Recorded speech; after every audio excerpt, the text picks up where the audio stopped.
And thank you for your comment. Speaking on that, going to school, getting a career, but I think there's something that's also missing is how to learn a skill with character.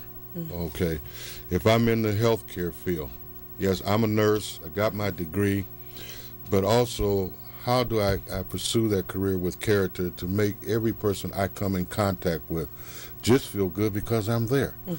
The same thing that I can take that skill and offer to my family unit.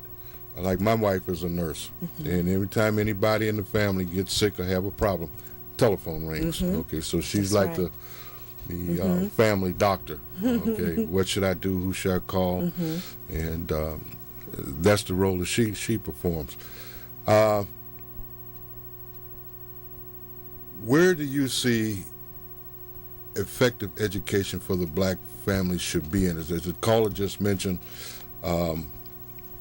in Young Man, Young Girl, is how to take care of the economics, the politics. Where do you think that we can start rebuilding, using education to start rebuilding the black family?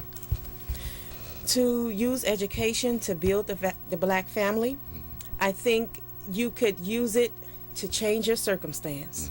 Key. If you want to change your career, change your job, increase your chances for a higher income, if you're learning another trade that you see is needed and is beneficial, like the caller said, nursing and teaching, there is a great nursing shortage. First of all, even if there are people who have been in other backgrounds and they switch to nursing or they switch to something else, and it has a greater economic result for them. If you are stagnated, education is always the key. My husband had been working for a company for over 12 years, and when they decided to let him go, he had worked himself all the way up to management level, but he did not have a degree. And when they let him go, guess who couldn't find a job as readily as they thought they could? My husband. It forced a life change, but he went back to school, education, and now he has a job where he can actively seek employment, and he won't have to be in that position again where he get laid off and don't have another opportunity to get hired somewhere else. Education, like you said, is the key. It is the key, and it's never too late to start over. And in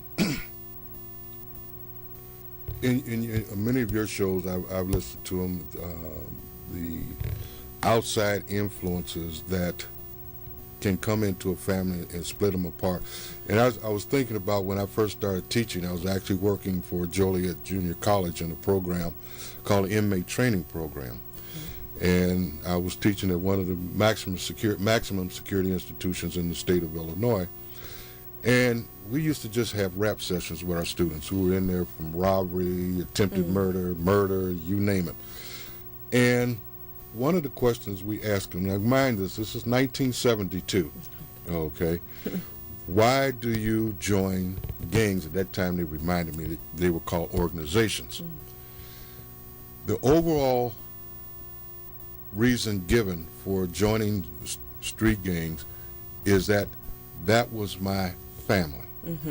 This is 1972, which scared me that 1972, here we have people telling us the black family was in decline. Okay, didn't take $1 million study by some sociologists or anthropologists to tell us that here's the people who actually lived it. That was my family. The family was the street. If we could bring in, I think education is one tool, and many of the things that you talked about on your show. Can we turn this trend around? Because I personally, myself, I don't see it improving. I see it getting worse. And that's what our communication, our organization strives to do, is turn it around, take back our families. Like you said, that's what many young men and young women say. That's my family there. They care about me. They listen to me. Why? What are they doing? Most of the time, they have no other activities to do. They're not in the park district, or they're not in different activities that allow them to express themselves more creatively, or their parents are not around, either they're at work or they're somewhere else, and the children are left alone they want a family. They're reaching out. And we as parents, as guardians, as educators, that's why it's such a big push for after-school programs, for alternatives to violence, like my organization, because in order to stop this, we first have to embrace those with welcome arms and say there is an alternative, but we have to have money. Even my organization, we're so limited because we don't have the money. We don't have the resources, but we want to take back our families. And I encourage parents, schools, get involved with your children. Try to do things more. That's what's going to keep them off the street. A real loyal and sense of value. That's what's going to keep them from not wanting to harm someone, and taking an active part in their lives and really saying, I don't want you to be like that. So maybe they have to come in the house when it's dark at curfew Street time. lights on in the house. Maybe you have to limit the phone calls. Maybe you ought to know who they're with when they're outside, because it is so much outside influence that's influencing all of our families, black, white. You're seeing more and more occasions and occurrences of all types of violence, and we have to change it around. I think it can be changed around, but slowly. Well, we got a few minutes left. Let me ask you another question. Television. We know that television has become the electronic babysitter. We get a lot of our news, entertainment from TV. What about, and if you got cable, you have over 100 to 200 channels to choose from. What about the choices of television programs that we watch?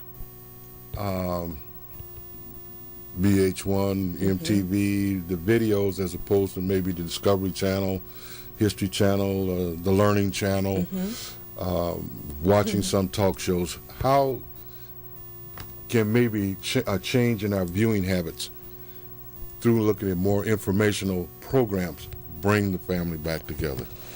It can serve dual purposes. You can use those TV programs as an avenue to develop conversation with your children. Use the videos. Hey, what do you think about this? You know, you can use Who's My Baby Daddy as a venue to say there's more to just a different daddy. There's also diseases that can end your life. Turn it around, get on their level, allow them a chance to come up and see that there are alternatives and there are choices that result in the direct association of those types of things, and you have the power to do it. Okay, well, we have a few minutes left on this. Oh, we don't. My telephone man tells me it's time to go. Carla, I want to thank you for being on the show. Thank you so much. And I want to thank you, our viewers who called in and also supported Kenny King Live. And if you have not seen or visited the new campus at 63rd and Halstead, please do so. We will be registering for the spring semester come late, the last quarter of November. So don't be like a lot of our students this semester, come late, then get the classes. And again, I want to thank you. And I'm your host, Jim Warren. Until next time. All right.